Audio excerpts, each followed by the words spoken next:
Good morning students. उम्मीद है आप सब अपने घर पर स्वस्थ होंगे और ठीक होंगे। आज हम प्लस टू क्लास का इकोनॉमिक्स का लेसन नंबर 7 का पार्ट सेकंड स्टार्ट करते हैं। फर्स्ट पार्ट पिछली बार हमने आपको बताया था, आज सेकंड पार्ट स्टार्ट कर रहे हैं और चैप्टर का नाम है लॉज ऑफ प्रोडक्शन, यानी उत्पादन के नियम। रिटर्न टू फैक्टर और रिटर्न टू स्केल कौन कौन से थे? साधन के प्रतिफल,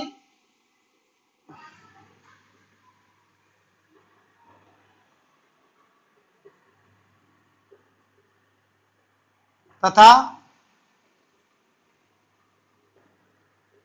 पैमाने के प्रतिफल।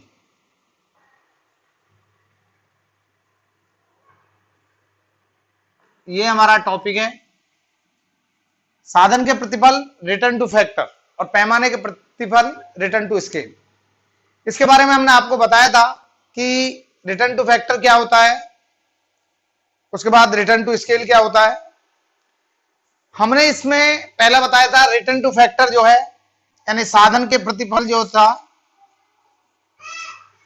साधन के प्रतिफल 3 प्रकार के होते हैं। इसके बारे में हमने बताया था, यानी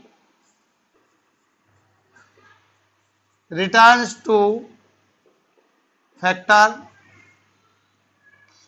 3 टाइप्स के होते हैं। पहला आपको बताया था साधन के प्रतिफल में कि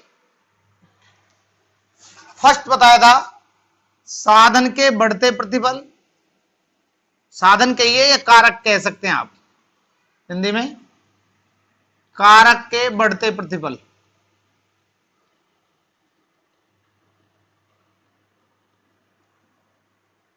एक ये बताया था। दूसरा बताया था सेकंड समान प्रतिफल,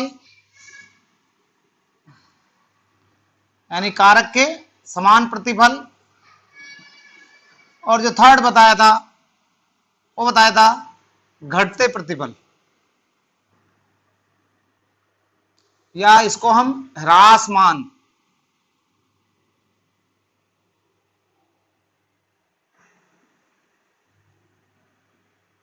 प्रतिफल कहते हैं।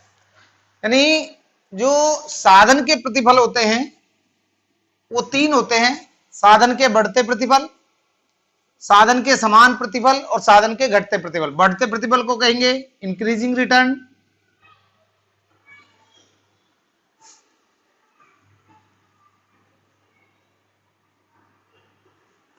इसको कहेंगे कांस्टेंट रिटर्न,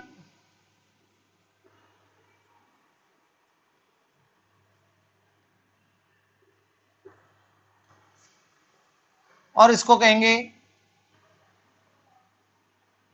डिक्रीजिंग रिटर्न, या इसको हम कह सकते हैं डिमिनिशिंग रिटर्न।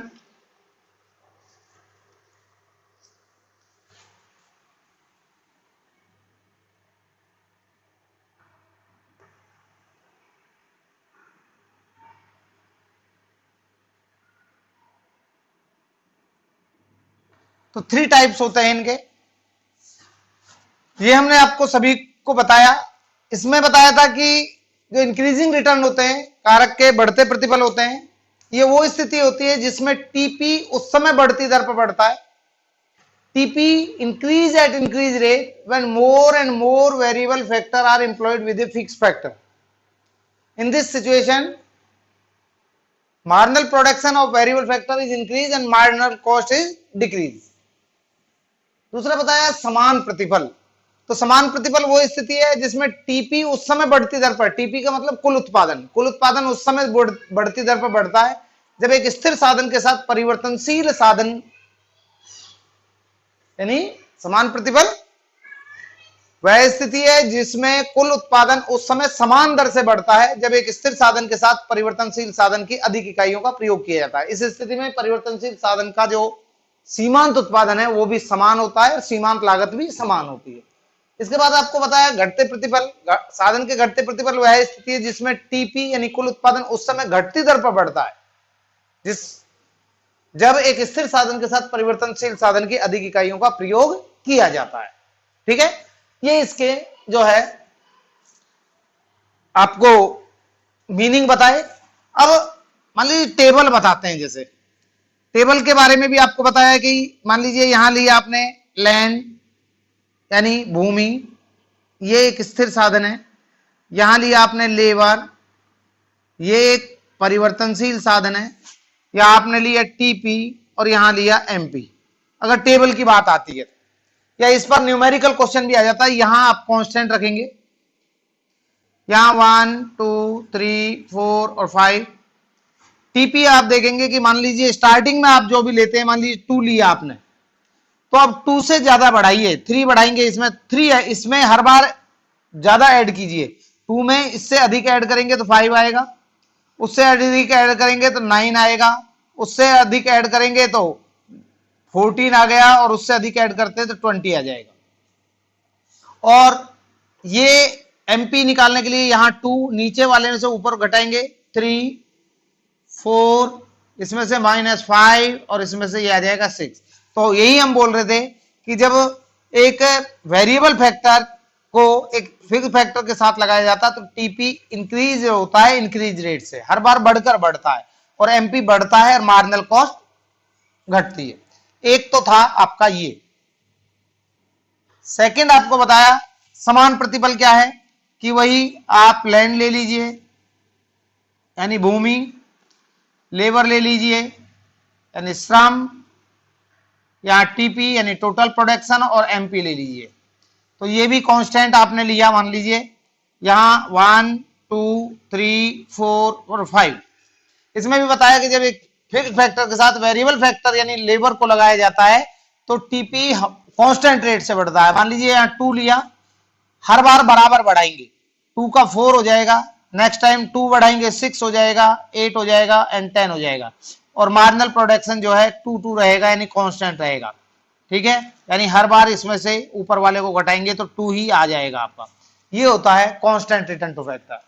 जो तीसरा होता है वो होता है आपका डिमिनिशिंग, यानी यहां आपने लिया लैंड, ये आपने लिया लेबर, यहां आपने लिया टीपी, और ये ले लिया आपने एमपी। तो ये आपका भूमि, ये श्रम, और वो कुल उत्पादन और सीमांत उत्पादन। यहां भी 1 1 ये कांस्टेंट रहेंगे, ये फिक्स फैक्टर है। इसको थोड़ा बड़ा बनाएंगे तभी एक्चुअल शेप आएगी। 1 2 3 4 5 6 और लगभग 7 तक आप लेंगे इसको। टीपी देखिए जितना भी आप स्टार्टिंग में रखते हैं, मान लीजिए स्टार्टिंग में आपने 5 रखा है, 4 रखा है, कुछ भी रखा, मान लीजिए आप मान लीजिए 3 रखते हैं, तो हर बार इससे बढ़ाएंगे लेकिन कम बढ़ाएंगे। तो 3 में अगली बार 2 बढ़ाएंगे, 3 और 2 5, अगली बार 1 बढ़ाएंगे, 5 और 1 6, अगली बार 0 बढ़ाएंगे 6, अगली बार जो है -1 कर देंगे, तो ये दोबारा से 5, तो 5 यूनिट पर ही काम चल जाता है। अब यहां देखेंगे अगर हम 3 नीचे से घटाइए, 2 1 0 और -1, तो ये आपका डिमिनिशिंग रिटर्न है। तीनों का मीनिंग लगभग सेम है, लेकिन इसमें टीपी बढ़ती दर पर बढ़ता है, एमपी बढ़ता है, इसमें टीपी घटती दर पर, इसमें कांस्टेंट रेट पर बढ़ता है, एमपी कांस्टेंट रहता है, इसमें टीपी डिक्रीज रेट पे बढ़ता है, और एमपी जो है फॉल हो जाता है, डिक्रीज होता है। और जो डिमिनिशिंग रेट में ही एमपी 0 भी हो सकता है और एमपी नेगेटिव भी, यानी डिमिनिशिंग रेट में एमपी 0 और नेगेटिव दोनों स्थितियां हो सकती हैं। ये सारा आपको हम पहले बता चुके हैं। आज हम इनके कारण पढ़ेंगे कि बढ़ते प्रतिफल के कारण क्या हैं, causes, causes of increasing return to factor. इसके कॉजेज क्या हैं, तो पहला कॉजेज, ठीक है, कि जो इंक्रीजिंग रिटर्न टू फैक्टर है वो हमें क्यों प्राप्त होते हैं, इसके बारे में आज हम जानकारी प्राप्त करेंगे। तो देखिए सबसे पहले साधन, स्थिर साधन का पूर्ण प्रयोग। पहला जो है रीजन, स्थिर साधन का पूर्ण प्रयोग, पहला रीजन इसका ये है, यानी फुलर यूटिलाइजेशन ऑफ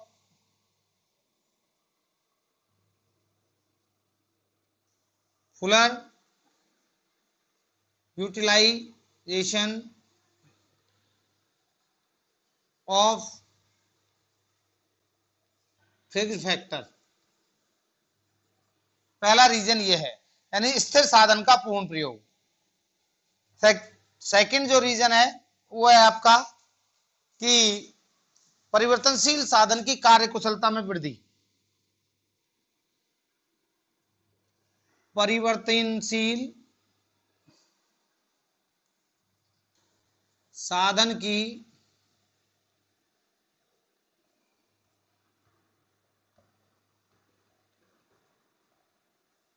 कार्यकुशलता में वृद्धि, यानी कहने का मतलब है increase efficiency of the variable factor, increase efficiency of the variable factor.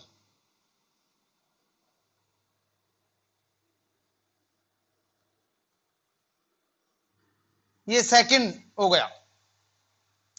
इसका थर्ड पॉइंट है जो वो यहां लिख देते हैं हम। थर्ड पॉइंट देखिए, थर्ड है आपका कारकों की में अधिक समन्वयता।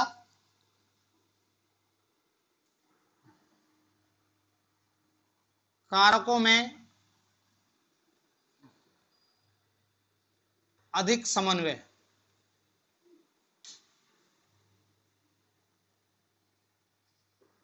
यानी बेटर कोऑर्डिनेशन बिटवीन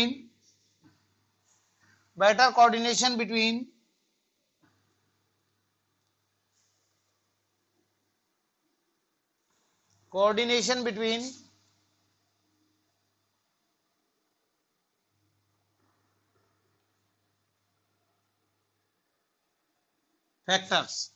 और जो फोर्थ है आपकी बुक में 3 पॉइंट दिए हुए हैं, लेकिन जो फोर्थ है fix factor and fix cost, यानी स्थिर साधन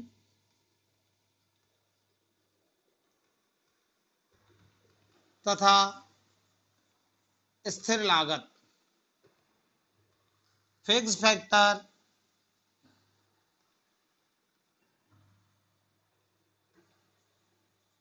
एंड फिक्स्ड कॉस्ट। तो ये 4 रीजन है इंक्रीजिंग रिटर्न टू फैक्टर के। अब हम इनको एक्सप्लेन करेंगे। देखिए, ये जो कंसेप्ट है और ये जो कॉजेज हैं, ये आपको कुछ सोच समझकर करने होंगे, अर्थात इनको रटा नहीं जा सकता, केवल आपने समझना होगा इन चीजों को। देखिए, सबसे पहले इंक्रीजिंग रिटर्न टू फैक्टर के पहला कारण है स्थिर साधन का पूर्ण प्रयोग।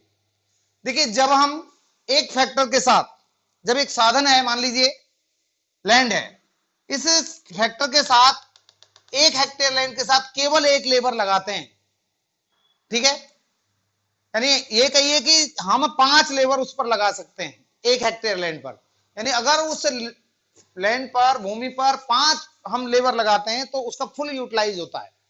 लेकिन स्टार्टिंग में आप देखते हैं कि आप 1 ही लेबर लगा रहे हैं, जबकि आपको नीड है कितने की, 5 की। 5 के स्थान पर जब आप 1 लगाएंगे, 1 लेबर लगाएंगे, तो क्या उस भूमि का, उस खेत का 1 हेक्टेयर जो लैंड है उसका फुल यूटिलाइज होगा? नहीं होगा, यानी पूरी तरह से उसका यूज नहीं होगा, अर्थात आप उसका प्रयोग नहीं कर पाएंगे। और जैसे जैसे आप लेबर को 1 से बढ़ाकर 2, 3, 4 बढ़ाते जाएंगे, तो वैसे वैसे उसे भूमि का अच्छे से अच्छा प्रयोग पॉसिबल हो जाएगा, अर्थात फिक्स फैक्टर का जो है फुलर यूटिलाइजेशन पॉसिबल हो सकता है।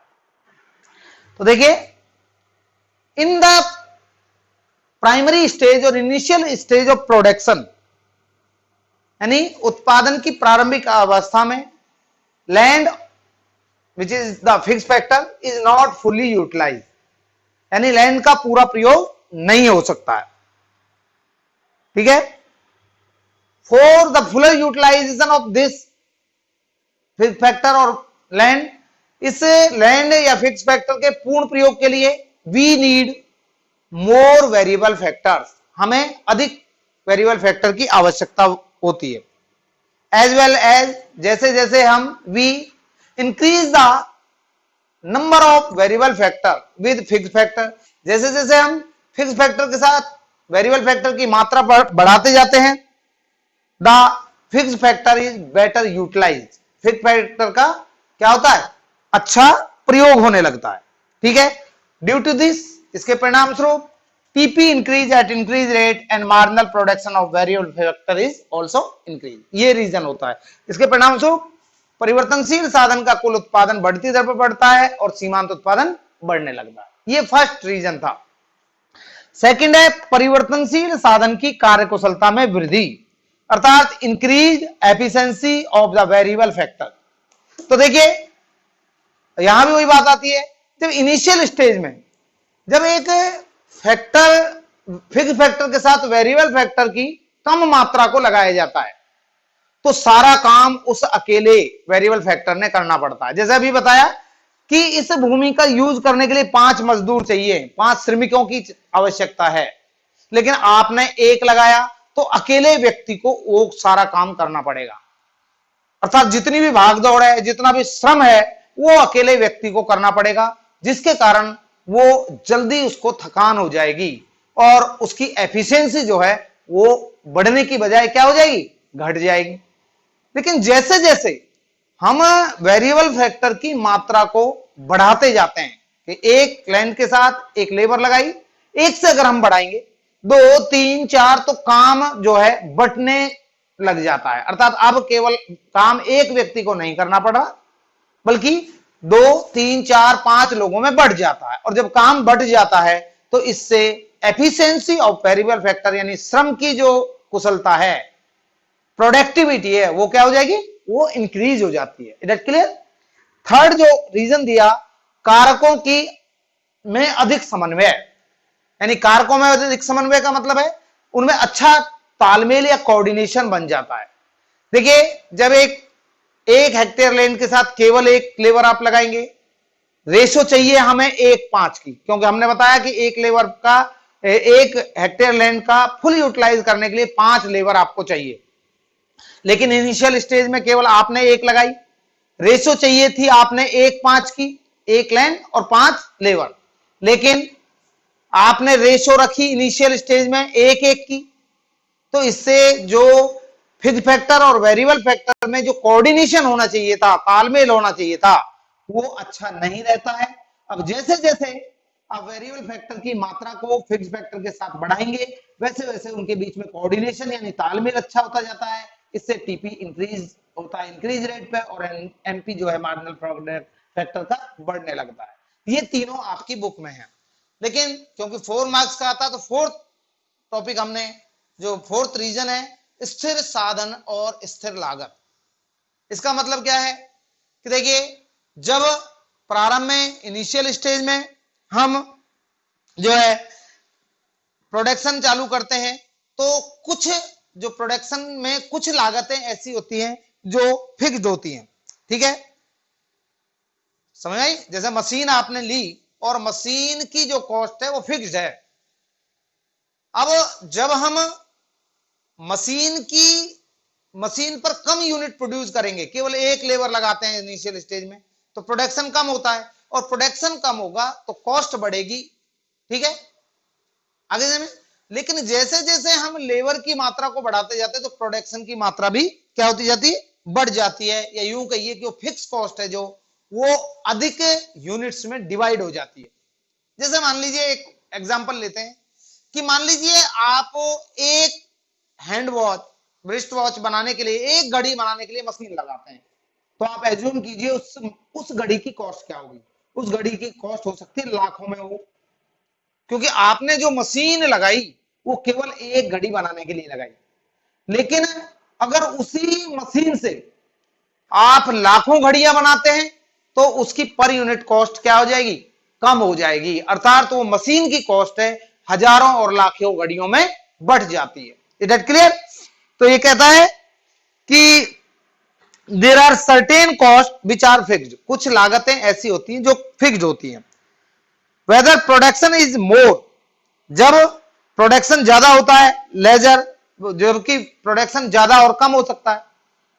ठीक है, और इवन नील, और ऐसा भी हो सकता है कि प्रोडक्शन नील भी हो। like rent, wage, etc. With the increase the production, fixed cost per unit will fall. तो जो लेबर है, जो वेरिएबल है, जो लेबर है, जो रॉ मटेरियल है, इनकी कॉस्ट तो प्रोडक्शन के साथ साथ बढ़ती है, लेकिन जो फिक्स कॉस्ट है वो घटती चली जाती है, और इसके कारण मार्जिनल प्रोडक्शन बढ़ता है और मार्जिनल कॉस्ट कम हो जाती है। तो ये चार रीजन आपके जो है इंक्रीजिंग रिटर्न टू फैक्टर के कंप्लीट हुए। अब इसके बाद जो है हम बात करते हैं डिक्रीजिंग या कांस्टेंट रिटर्न टू फैक्टर के कॉजेज क्या है। तो इसको मिटा देते हैं, बढ़ते प्रतिफल को। अब बात करते हैं कांस्टेंट रिटर्न टू फैक्टर के कॉजेज क्या हैं, यानी समान प्रतिफल के कारण, इसके कारण क्या है। तो देखिए, इसके कारण पहला कारण है जो वो है स्थिर कारक का अनुकूलतम प्रयोग। स्थिर कारक का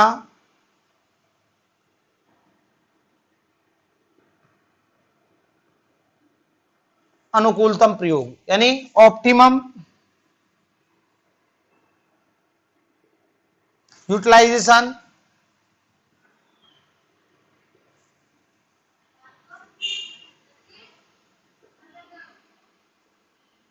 ऑफ फिक्स्ड फैक्टर। सेकंड जो पॉइंट है वो है आदर्श कारक अनुपात।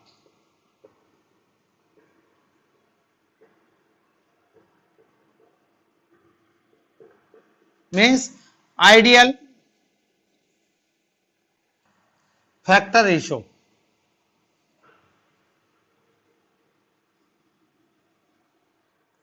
और जो थर्ड है परिवर्तनशील कारक का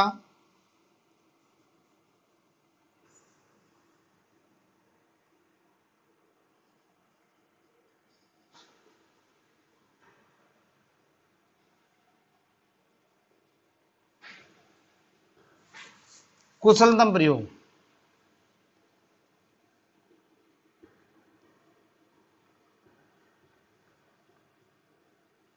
यानी most efficient use of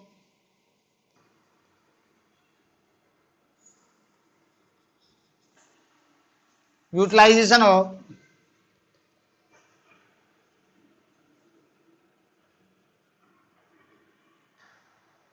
variable factor.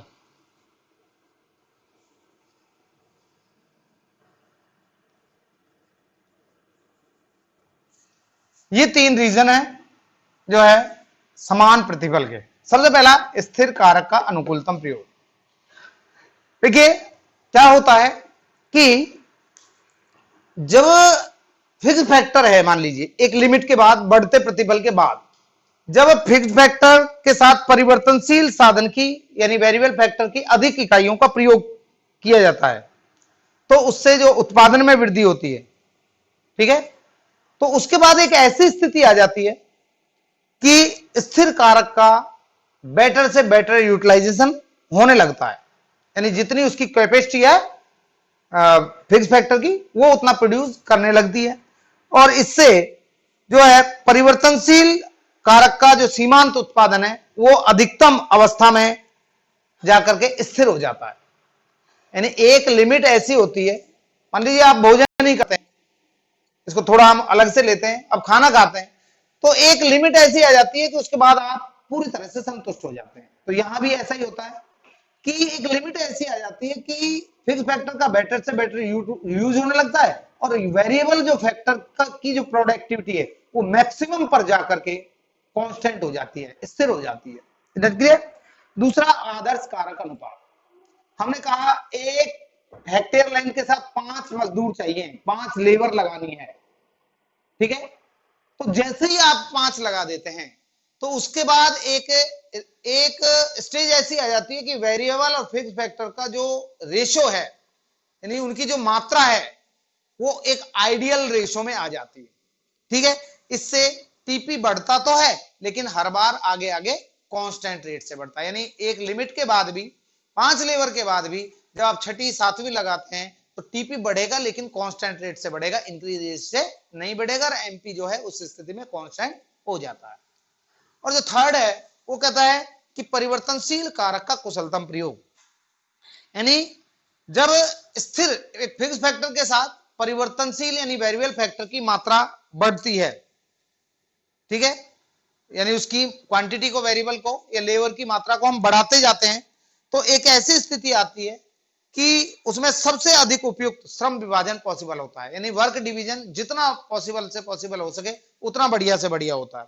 इसके फलस्वरूप, इसके कारण जो है वेरिएबल फैक्टर जो होता है श्रम का सबसे अधिक उपयुक्त प्रयोग होने लगता है, और उसका सीमांत उत्पादन है जो वो अधिकतम मात्रा पर स्थिर हो जाता है। तो ये कांस्टेंट रिटर्न टू फैक्टर के कॉजेज थे। अब हम बात करते हैं आपके घटते प्रतिफल के कॉजेज, यानी डिमिनिशिंग रिटर्न या डिक्रीजिंग रिटर्न भी इसको हम कहते हैं, ठीक है। इसके क्या कॉजेज हैं? तो इसके कॉजेज हैं, नंबर 1 इसके कारण,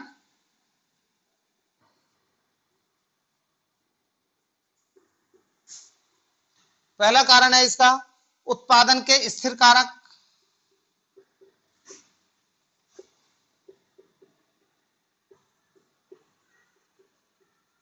यानी फिक्स्ड फैक्टर्स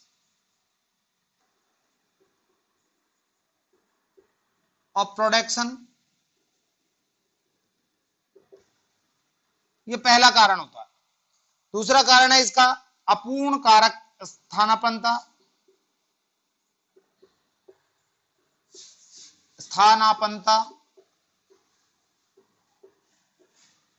यानी imperfect factor,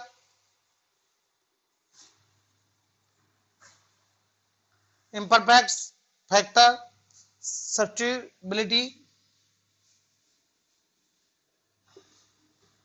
substitutability,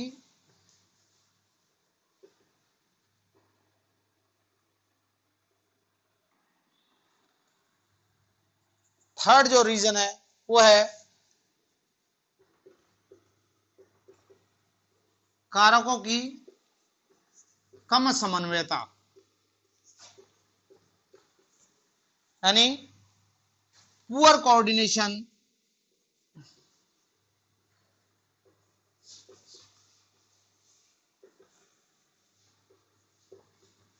between factors,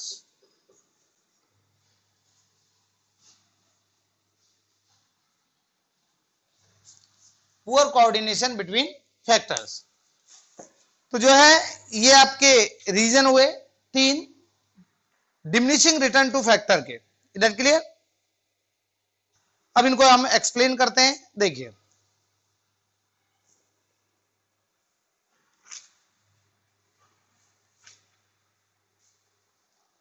और चौथा है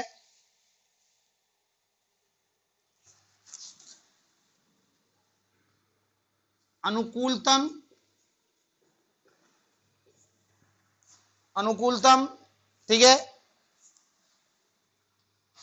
क्षमता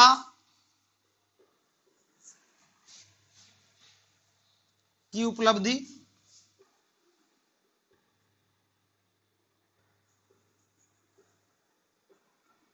यानी अचीवमेंट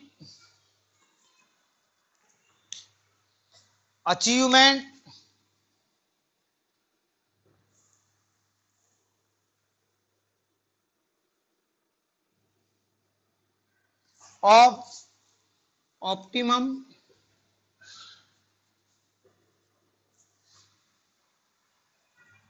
कैपेसिटी।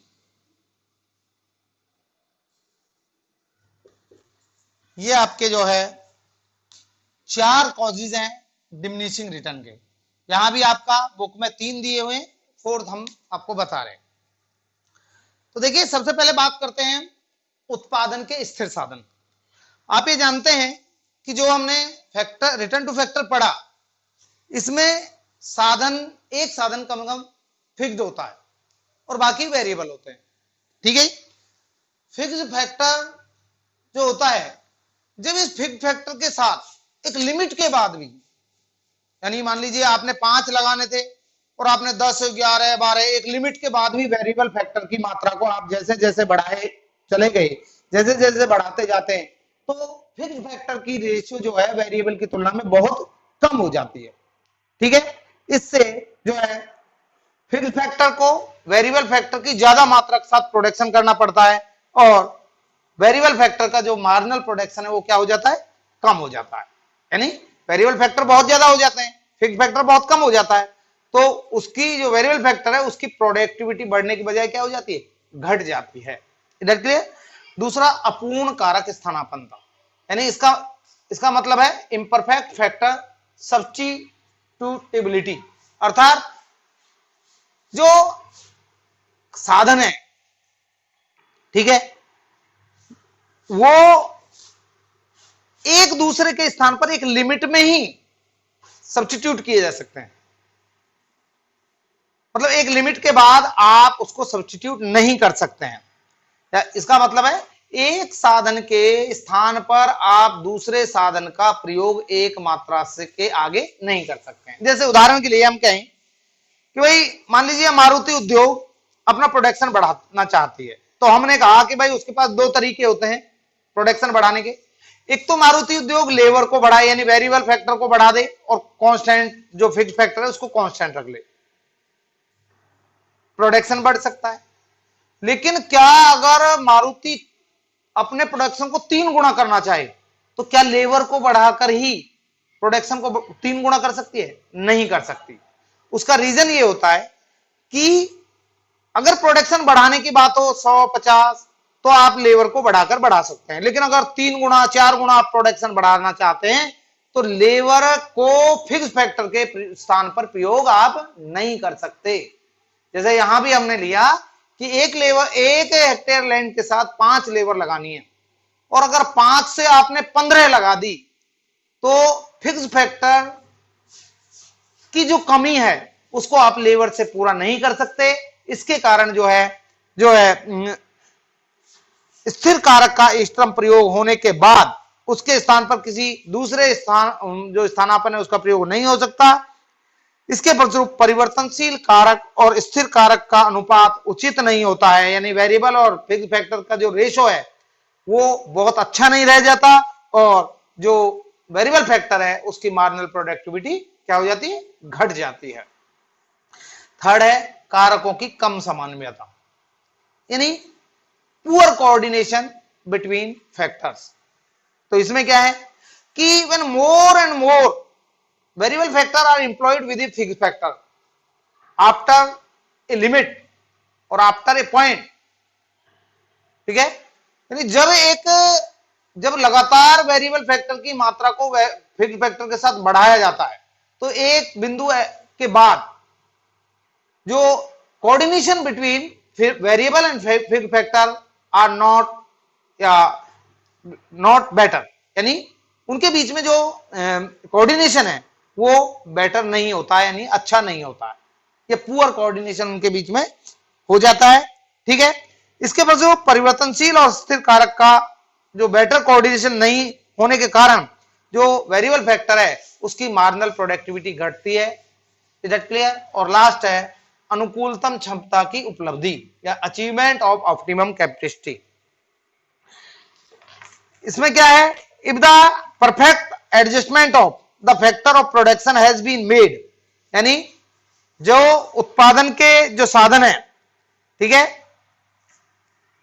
यानी जब एक लिमिट में या एक सीमा तक जब वेरिएबल और फिक्स फैक्टर का जो कॉम्बिनेशन है, ठीक है, वो अच्छा हो जाता है, ठीक है, and the full capacity of available resources has been utilise, और जो साधन है उनका पूर्ण प्रयोग किया जाना पॉसिबल होता है, ठीक है, तो उसके बाद, ठीक है, जो प्रोडक्शन है उसको एक लिमिट से आगे आप नहीं बढ़ा सकते बढ़ती दर पर, बल्कि ये घटती दर पर बढ़ने लगता है, या यूं कहिए कि मार्जिनल प्रोडक्शन वेरिएबल फैक्टर का कम होने लगता है। तो ये 4 पॉइंट हैं कि आप कर लेंगे, और आगे जो हमारा टॉपिक आता है वो एक नया टॉपिक है वो आगे सुनेंगे, ध्यान करेंगे।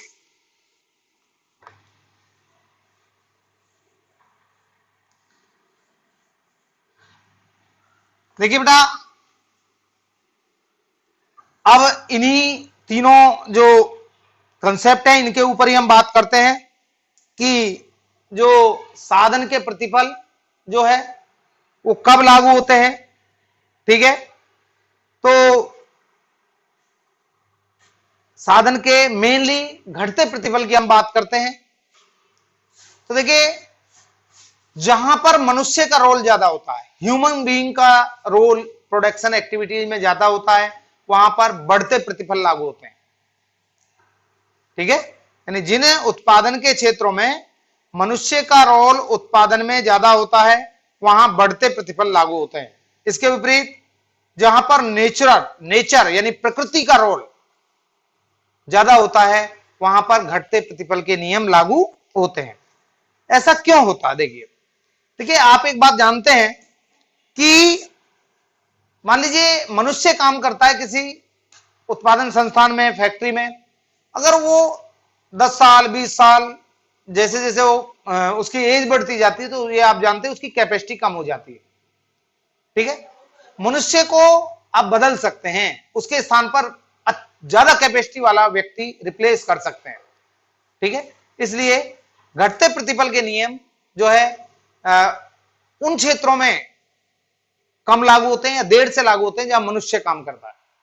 लेकिन जिन क्षेत्रों में प्रकृति का रोल ज्यादा होता है, भूमि को आप बहुत जल्दी बदल नहीं सकते, चेंज नहीं कर सकते। एक ही भूमि पर आपने काफी लंबे टाइम तक जो है प्रोडक्शन करना होता है। और आपने पढ़ा है जैसे जैसे प्रोडक्शन एक्टिविटी एक निश्चित लैंड पर, एक भूमि के टुकड़े पर की जाती है, वैसे वैसे उनकी जो फर्टिलिटी है, जो उपजाऊ शक्ति है, वो क्या हो जाती है?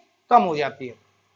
इसलिए जो है प्रोडक्टिविटी उसकी कम होने लगती है। तो जहां दो बातें ध्यान रखनी है, जहां ह्यूमन रोल ज्यादा होगा प्रोडक्शन सेक्टर में वहां बढ़ते प्रतिफल लागू होंगे, जहां नेचर का रोल ज्यादा होगा वहां घटते प्रतिफल लागू होंगे। लेकिन घटते प्रतिफल सब क्षेत्रों में लागू होता है। लॉ ऑफ डिमिनिशिंग रिटर्न जो होता है, घटते प्रतिफल का जो नियम होता है, वो सब क्षेत्रों में लागू होता है, चाहे वो इंडस्ट्री है, चाहे वो एग्रीकल्चर है, चाहे वो माइंस है, या फिशिंग है, या जो है आपके फॉरेस्टिंग है, यानी कोई भी क्षेत्र क्यों ना हो, इंडस्ट्री है, किसी भी क्षेत्र में लॉ ऑफ डिमिनिशिंग रिटर्न जरूर लागू होते हैं। वो बात अलग है कि कुछ क्षेत्रों में जो घटते प्रतिफल का नियम है, लॉ ऑफ डिमिनिशिंग रिटर्न देर से लागू होता है, कुछ क्षेत्रों में जल्दी लागू होता है। देर से लागू कहां होता है? जहां ह्यूमन रोल ज्यादा होता है। जल्दी लागू कहां होता है? जहां नेचर का रोल ज्यादा होता है। कृषि क्षेत्र में ये सबसे जल्दी लागू होता है। Is that clear? ठीक है जी। इसके बाद लेकिन अंतिम रूप से सभी क्षेत्रों में, चाहे उद्योग है, चाहे कृषि है, चाहे खनिज है, सब क्षेत्रों में डिमिनिशिंग रिटर्न का जो लॉ है वो लागू होता है। ठीक है, मान लीजिए आप खानों से ही, खान यानी माइन से ही कोयला निकाल रहे हैं, तो जब ऊपर ऊपर होगा कोयला तो आपको सस्ता वो उपलब्ध हो जाएगा, यानी बहुत ज्यादा लेबर नहीं लगानी पड़ेगी। लेकिन जैसे जैसे आप नीचे जाएंगे, माइंस के अंदर जितना गहराई में आप जाएंगे वहां से उतना ही कोयला निकालना कॉस्टली होगा, और डिमिनिशिंग रिटर्न यानी ज्यादा लागत खर्च करके कम रिटर्न आपको मिलेगा। इसके बाद अब जो परिवर्तनशील साधन के 3 नियम थे, कौन कौन से? साधन के पहला था बढ़ते प्रतिफल यानी इंक्रीजिंग रिटर्न, दूसरा समान प्रतिफल, और तीसरा घटते प्रतिफल। ये 3 लॉ पढ़े आधुनिक अर्थशास्त्रियों ने, यानी इंक्रीजिंग रिटर्न, कांस्टेंट रिटर्न और डिमिनिशिंग।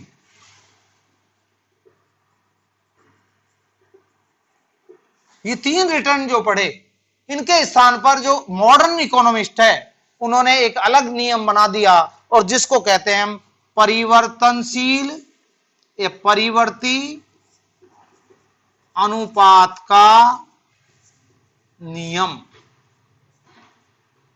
या हम इसको कहें घटते बढ़ते, परिवर्ती का मतलब होता है घटते बढ़ते, घटते बढ़ते अनुपात का नियम, इसको ये भी कहा जा सकता है। इंग्लिश में कहा जाता है law of variable, law of variable proportion, law of variable proportion, ठीक है। ये लॉ ऑफ वेरिएबल प्रोपोर्शन के नाम से हम इसको जान सकते हैं। ये जो है अब हम ये पढ़ेंगे। तो देखिए, जो साधन के तीन प्रतिफल थे, बढ़ते, समान और घटते, इन तीनों के स्थान पर आधुनिक अर्थशास्त्रियों ने एक नया लॉ जो है यूज किया। आधुनिक अर्थशास्त्री इन तीनों की जगह पर एक मिला जुला लॉ लेकर आए, जिसको हम कहते हैं परिवर्तनशील अनुपात का नियम या घटते बढ़ते अनुपात का नियम या लॉ ऑफ वेरिएबल प्रोपोर्शन। आज हम इसको डिस्कस करेंगे, तो ध्यान कीजिएगा।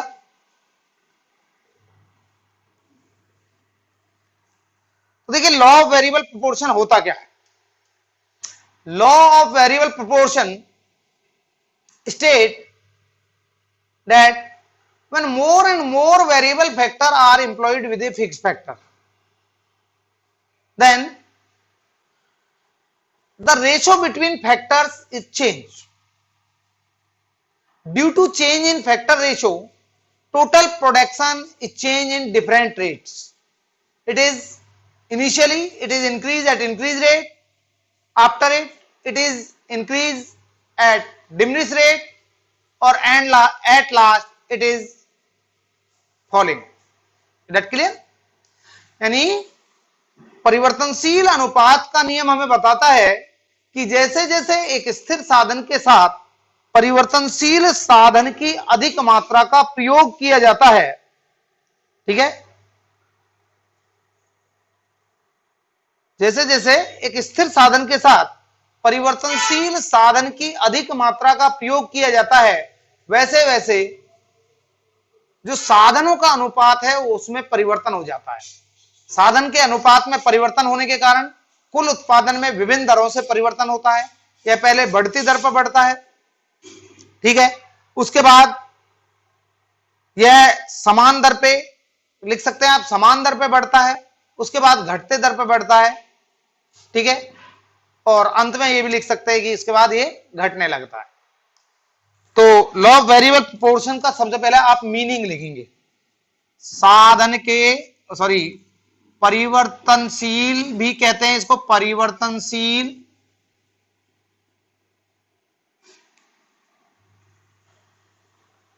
अनुपात का नियम, यानी लॉ ऑफ वेरिएबल प्रोपोर्शन, ये है। सबसे पहले जब आप इसमें स्टार्ट करेंगे तो इसका सबसे पहले मीनिंग लिखेंगे, अर्थ लिखेंगे। पहली फर्स्ट लिखेंगे आप अर्थ। तो ये क्या है, परिवर्तनशील अनुपात का नियम हमें बताता है कि जैसे जैसे एक स्थिर साधन के साथ परिवर्तनशील साधन की अधिक इकाइयों का प्रयोग किया जाता है, तो स्थिर और परिवर्तनशील साधनों के बीच में जो अनुपात होता है वो उसमें परिवर्तन हो जाता है। साधनों में के अनुपात में परिवर्तन होने के कारण कुल उत्पादन में विभिन्न दरों से परिवर्तन होता है। यह पहले बढ़ती दर पर बढ़ता है, फिर समान दर पर बढ़ता है, उसके बाद घटती दर पर बढ़ता है, अंत में ये घटने लगता है। इसके बाद आप बताएंगे कि इसकी मान्यताएं यानी अजम्पशंस, पहले मीनिंग बताएंगे, उसके बाद मान्यताएं लिखेंगे। मान्यताएं में क्या लेंगे, अजम्पशन,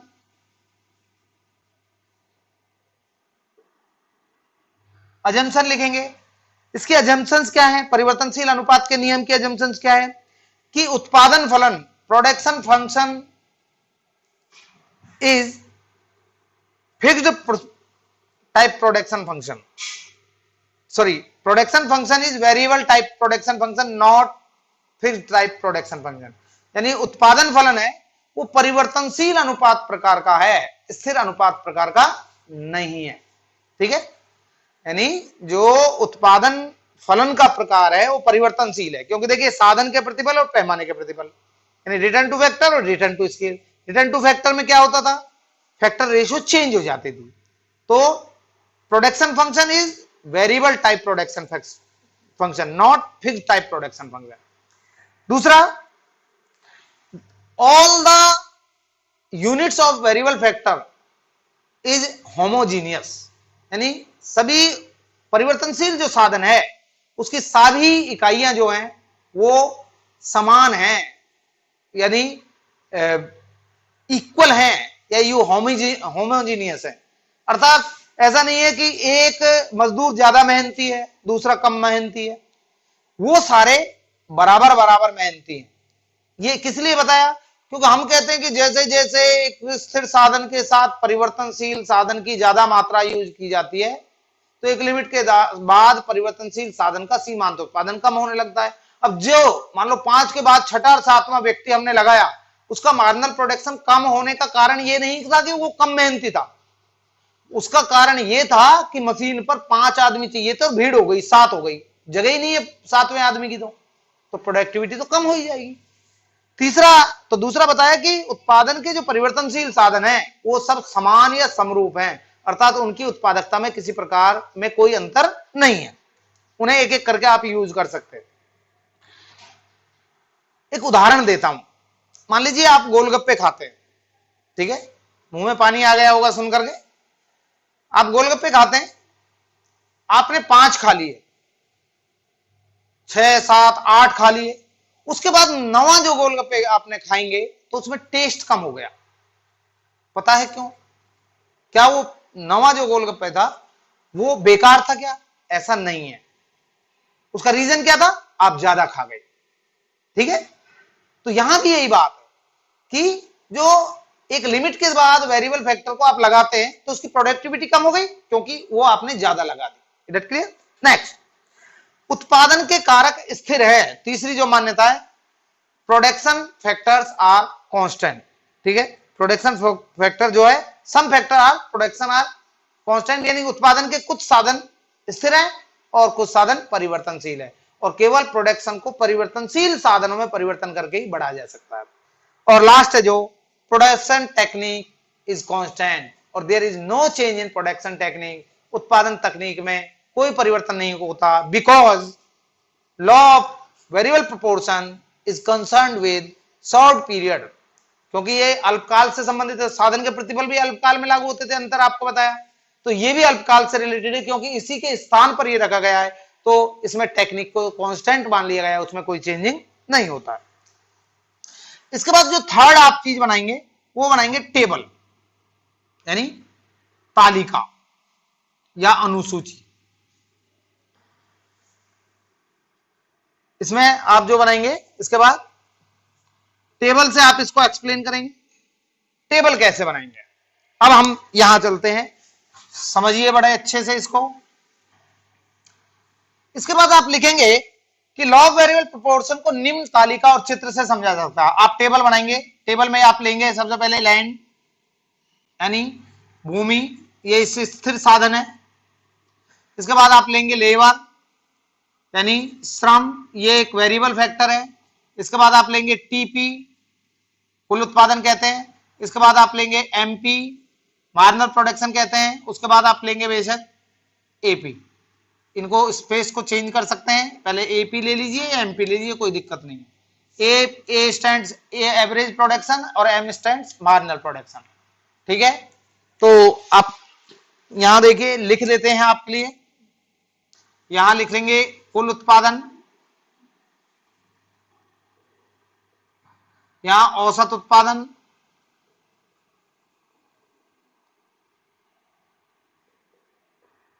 और यहां सीमांत उत्पादन।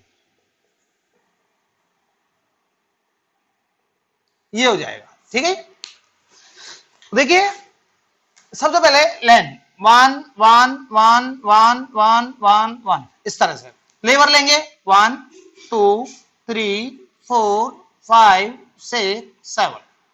That clear? टीपी कैसे लेंगे?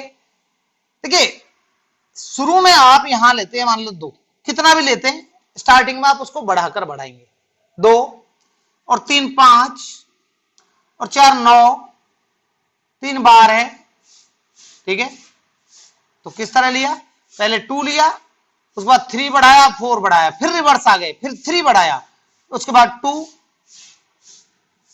14 15 15 18 14। इसका बिहेव जो होगा वो ये होगा टेबल का। आप टेबल को और जो है प्रकार से नहीं बनाएंगे, ये टेबल आपको बनानी पड़ेगी, ठीक है। इसका मतलब क्या है, शुरू में जब आपने यहां से देखते हैं, शुरू में जब आपने लेवर को लगाया लाइन के साथ, तो देखिए टीपी 2 है तो मार्जिनल प्रोडक्शन 2 हुआ, उसके बाद 3 हुआ, इसमें से माइनस करते जाइए, इसके बाद 4 हुआ, उसके बाद रिवर्स हो गया, फिर से 3, यानी डिक्रीज रेट पर 2 1 0 और -1, ये इस तरह से आ जाए। एपी की बात करते हैं, टीपी को लेवर से भाग कर दीजिए, तो 2 2.5, यह है आपका 3, ये फिर आपका 3, यह आपका 2.8, यह 6 दूनी 12, 6 पंजे 30, 7 दूनी 14, 15 7 एकम 7, 8 एकम 8, 8 7 56, ये आ गया, ये आपकी पूरी टेबल हो गई। तो लिखेंगे कि साधन के परिवर्तन पैमाने के परिवर्तनशील अनुपात के नियम को निम्न तालिका द्वारा समझाया जा सकता है। कैसे लिखेंगे, तालिका से ज्ञात होता है कि जब कि भूमि एक स्थिर साधन है और श्रम परिवर्तनशील साधन है, जब परिवर्तनशील साधन की श्रम की भूमि के साथ अधिक मात्रा का प्रयोग किया जाता है तो 3 इकाई तक श्रम की 3 इकाई तक टोटल प्रोडक्शन बढ़ती दर पर बढ़ रहा है। ये देखो यहां 2, ये गैप बढ़ता जा रहा है, तो 3rd इकाई तक टीपी इंक्रीज रेट से इंक्रीज हो रहा है, ठीक है। 7वीं इकाई पर, उसके बाद 4थी इकाई से जब हम और आगे बढ़ाते हैं तो टीपी डिक्रीज रेट पर बढ़ता है और एमपी गिरने लगता है। 7th यूनिट पर एमपी 0 हो जाता है और 8th यूनिट पर जो है एमपी नेगेटिव हो जाता है। इधर क्लियर, समझ में आ गया होगा? अच्छा, इसे एक चित्र द्वारा भी दिखा सकते हैं। चित्र कैसे बनाएंगे, ध्यान करना। तो परिवर्तनशील अनुपात के नियम को निम्न चित्र द्वारा हम दिखा सकते हैं। चित्र देखिए, ये बड़ा बहुत इंपॉर्टेंट क्वेश्चन है, केवल +2 लेवल पर ही नहीं, आगे भी आपको बहुत काम देने वाला है।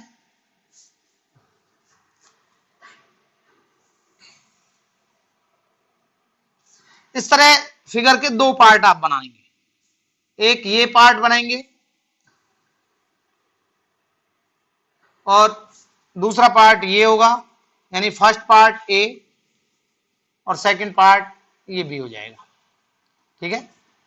तो देखिए यहां पर तो आप बनाएंगे टीपी और यहां पर बनाएंगे आप एपी और एमपी, ठीक है।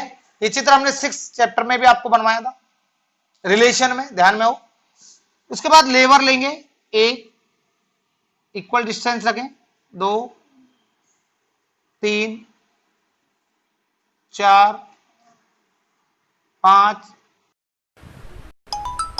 6 7 8, यहां लेवर 1 2 3 4 5 6 7 8, 1 2 3 4 5 6 7 8, ठीक है। ये जो है यहां पर लेवर आ जाएगी।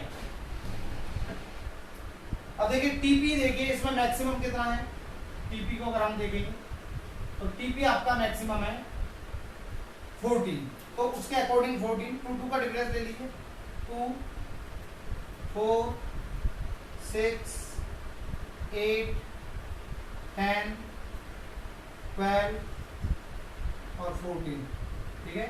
और भी आप ऊपर ले सकते हैं क्योंकि 16 भी है इसमें और जो है 16, ठीक है। ये एपी और एमपी मैक्सिमम कितना है, 4 है मैक्सिमम, तो आप बेशक 1 2 3 और 4, 1 2 3 ये। अब हम बनाते हैं इससे, तो देखिए एक लेवर लगाएंगे तो टीपी 2 होगा, 1 पर 2 लगाते हैं तो 5 हो जाएगा 5, 3 पर 9 हो जाएगा,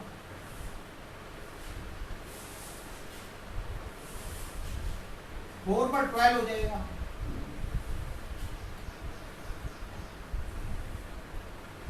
इसके बाद 14 हो जाएगा,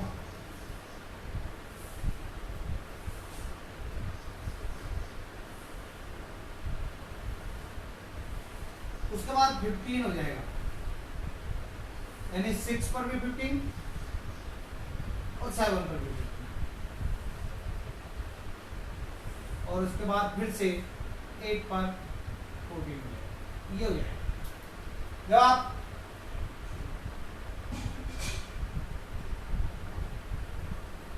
आप यहां से खींचेंगे इसको, कर्व को, सारी लाइनों को मिला करके, पॉइंटों को मिलाइए,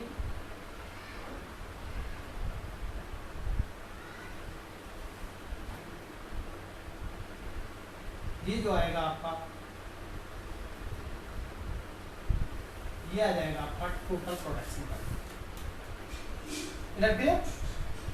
यहां पर आप देख रहे हैं कि ये जहां के बाद कोई कर्व गिरता है या बढ़ता है वो मिनिमम या मैक्सिमम माना जाता है। ये एक पॉइंट आ गया ए, और यहां पर आप एरो लगा कर लिख सकते हैं टीपी मैक्सिमम।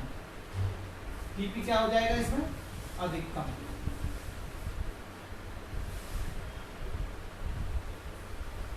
यहां पर टीपी अधिकतम हो जाएगा, ये हो जाएगा। देखिए ये सारे पॉइंट आउट है, यहां पर ये हो गया, ये हो गया। देखिए तो 1 2 3 4 5 6 और 7 ये पॉइंट हो गए। इसके बाद बात करते हैं, ये तो था टीपी, और देखिए 1 2 3 यहां तक टीपी बढ़ती तरफ बढ़ रहा, 1 2 3 ये जो पॉइंट है इसको आप कोई भी नाम दे दीजिए, जे पॉइंट दे दीजिए, इसको आप पॉइंट आउट कर दीजिए जे, ये आपका जे पॉइंट, ठीक है। अब ए बी का बनाएंगे, 1 पर 2, ये 1 हो गया, 2 पर 2.5, 3 पर 3, 4 पर 3, 5 पर 2.8, 2.8 का मतलब है समथिंग यहां से कुछ ऊपर, उसके बाद 2.1, 2.1 का मतलब है थोड़ा सा जस्ट यहां से ये हो जाएगा, उसके बाद ये आ जाएगा, सॉरी 1.7, 2.33 यानी 2 यहां आ गया, 1 पर 2 हो गया, 2.5 हो गया, पहला 2 हुआ,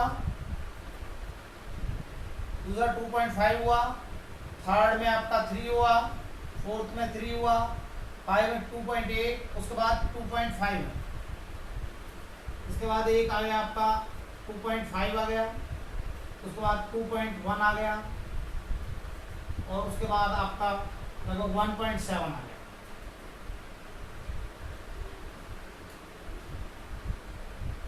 तो कुल मिलाकर के लिए जो है ये आपका किस तरह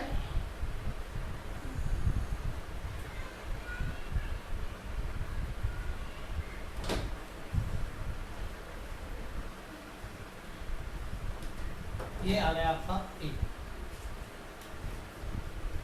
अब एमपी कैसा आएगा, एमपी 1 पर 2 हो गया, ये आ गया, 2 पर 3 हो गया, यहां आया, 2 पर 3 यहां आ गया आपका, उसके बाद 4 ये आया यहाँ, ठीक है। इसके बाद 4 के बाद आ जाएगा आपका 3, ये इधर आ जाए। उसके बाद 2, ये आ गया। 1 ये आया, 0 और -1, यानी आपका एमपीपी जो आया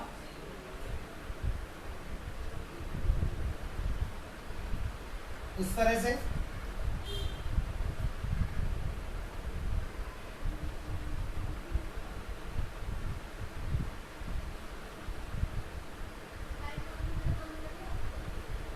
उसके बाद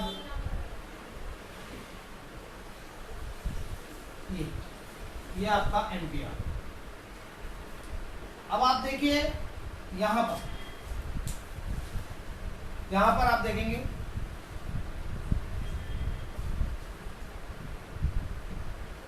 तो इसको एक पॉइंट आउट करेंगे आप। फिगर समझ में आ गया होगा। इसको आप मान लीजिए के पॉइंट दे दीजिए। अब इसको थोड़ा रफ करते हैं तो ध्यान करेंगे फिगर जो आपका आएगा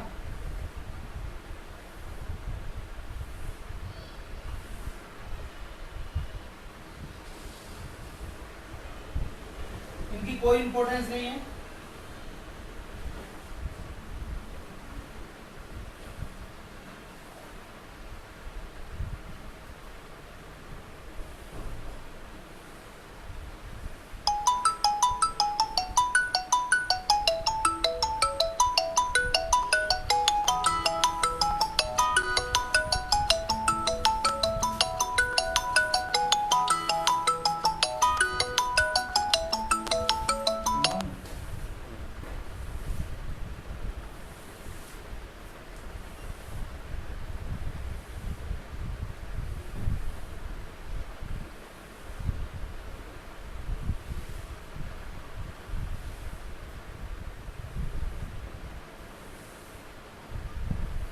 ये आपका कर्व है। देखिए यहां पर हमने के पॉइंट लिया तो ये इसको आप एक डॉट डॉट से मिला दीजिए। 3rd यूनिट पे है,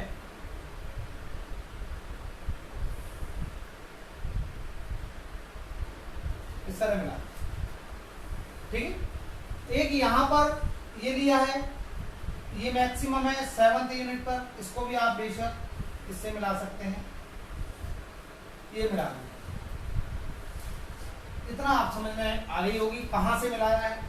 एक तो 3rd यूनिट पे मिलाया है हमने, एक हम जहां पर ये मैक्सिमम था एमपी मैक्सिमम। यहां पर अगर के पर देखें, यहां पर एमपी मैक्सिमम हुआ। ठीक है, यहां में एमपी मैक्सिमम। यहां एक पॉइंट हमने मान लो क्यू पॉइंट ले लिया, यहां पर इस क्यू पॉइंट पर एपी मैक्सिमम है।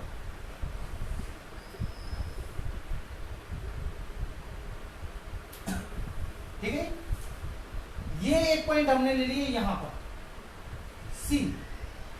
सी पॉइंट पर एमपी 0 होगा। एक पॉइंट ये हो गया, यहां पर एमपी नेगेटिव होगा।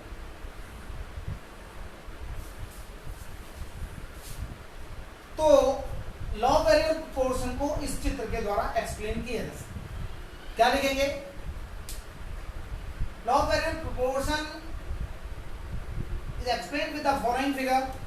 In the figure A, total production and TP curve is shown, or in figure B, AP and MP is shown. In both the figure, OX जो अक्ष है दोनों फिगर में A and B में, so labour, unit of labour, ये दोनों labour की unit को दिखाती है।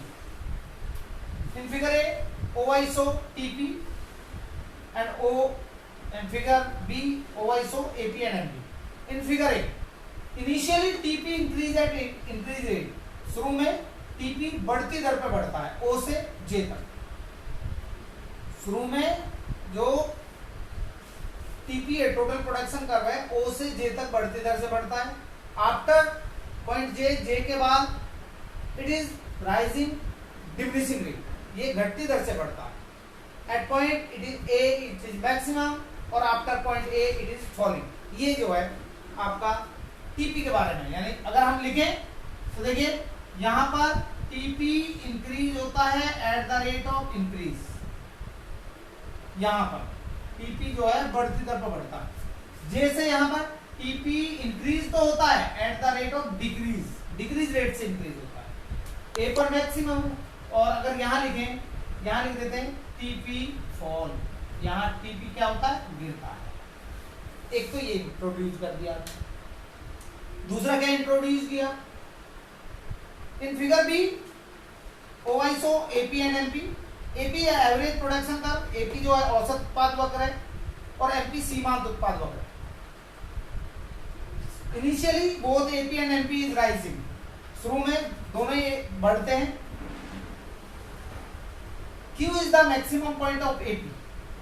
Q जो है यूं कहिए कि इनिशियली दोनों बढ़ते हैं, but MP is rising rapidly then AP.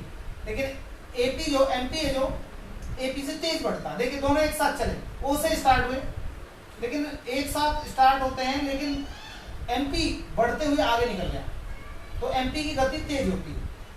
Eight के पॉइंट, के पर एमपी मैक्सिमम हो जाता है और क्यू पॉइंट पर एपी मैक्सिमम हो जाता है इस पॉइंट पर, ठीक है। At Q point AP is maximum where AP और एमपी इक्वल। क्यू पर एपी और एमपी बराबर होते हैं। After Q point AP continuously falling, Q point के बाद एपी लगातार गिरता है, ठीक है।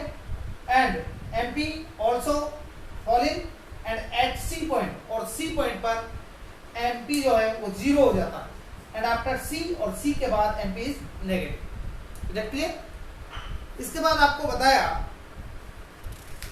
कि इतना इसका एक्सप्लेनेशन, ठीक है। इसी में थोड़ा रिलेशन भी हम बता देते हैं। The work figure show when AP TP increase at increase है, उपरोक्त चीज से क्या होता है, जब टीपी बढ़ती दर पर बढ़ता है तो एमपी बढ़ता है। MP and AP both are increase, दोनों बढ़ते हैं। जब टीपी घटती दर पर बढ़ता है तो MP is falling and AP, ठीक है, AP is also falling, rising and after it is falling, ठीक है। When AP is TP is maximum, MP continuously fall and AP continuously fall और MP is zero। और when TP fall, जब TP गिरता है MP is negative। ये इसका जो है आपको चित्र बताया। इधर क्लियर? ये होता है लॉ ऑफ वेरिएबल प्रोपोर्शन। अब एक तो सीधा सीधा आता है कि लॉ ऑफ वेरिएबल प्रोपोर्शन को समझाइए, ठीक है, और एक आता है तथा इसकी अवस्थाएं बताइए, इसकी अवस्थाएं।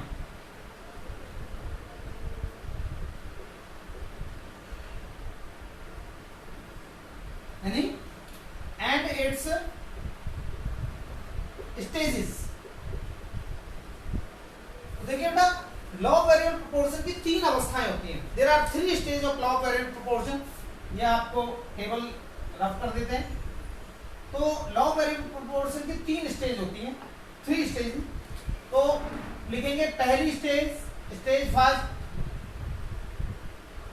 स्टेज सेकंड और स्टेज थर्ड। 3 स्टेज होती हैं, फर्स्ट स्टेज, सेकंड स्टेज और थर्ड स्टेज। वो कहाँ होती है ये देखेंगे। देखिए कहाँ होती है 3 स्टेज। देखिए ध्यान करना, जहां पर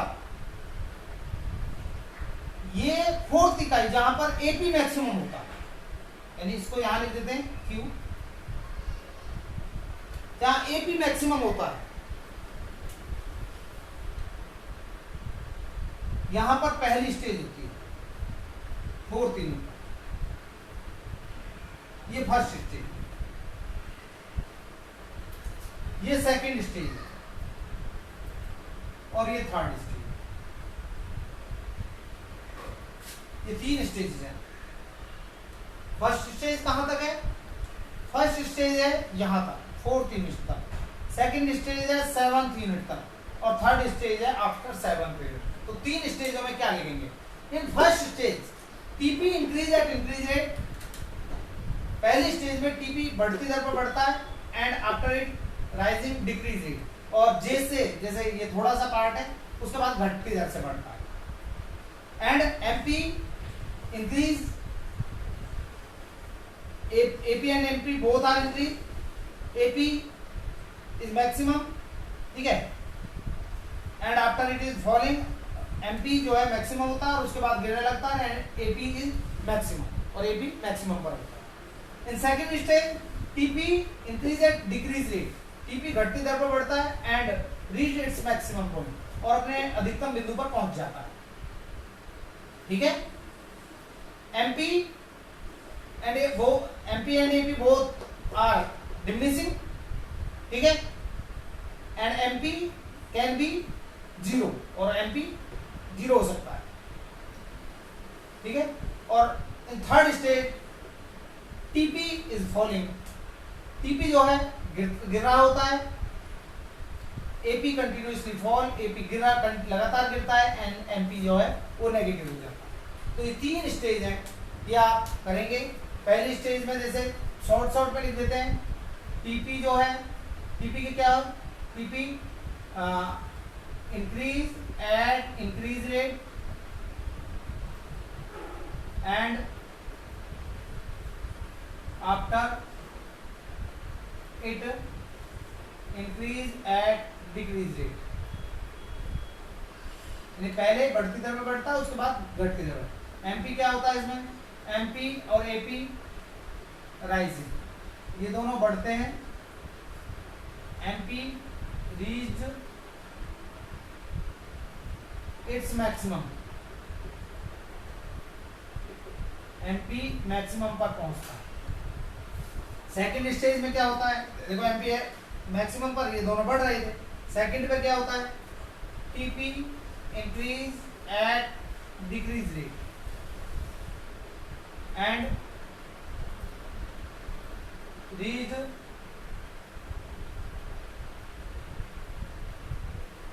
इट्स मैक्सिमम, और अपने मैक्सिमम पर पहुंच जाता है। एमपी, ठीक है, और फॉलिंग, एमपी गिर रहा होता है, and AP reached its maximum, MP क्या होता है, एपी सॉरी, अपने मैक्सिमम पर पहुंच जाता है थर्ड स्टेज में। और ठीक है, थर्ड स्टेज में टीपी फॉलिंग, टीपी क्या होता है, गिर रहा होता है, एंड एमपी ये एपी कंटिन्यूसली फॉल,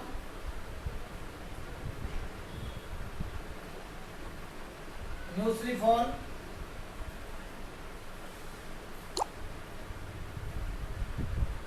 एंड ठीक है एमपी जो है इज नेगेटिव, और यहाँ एमपी फॉलिंग और एंड जीरो, और जीरो हो जाता है। तो ये 3 स्टेजेस हैं, ये आप करेंगे। नेक्स्ट टॉपिक आपको अगली क्लास में कराएंगे। थैंक्स।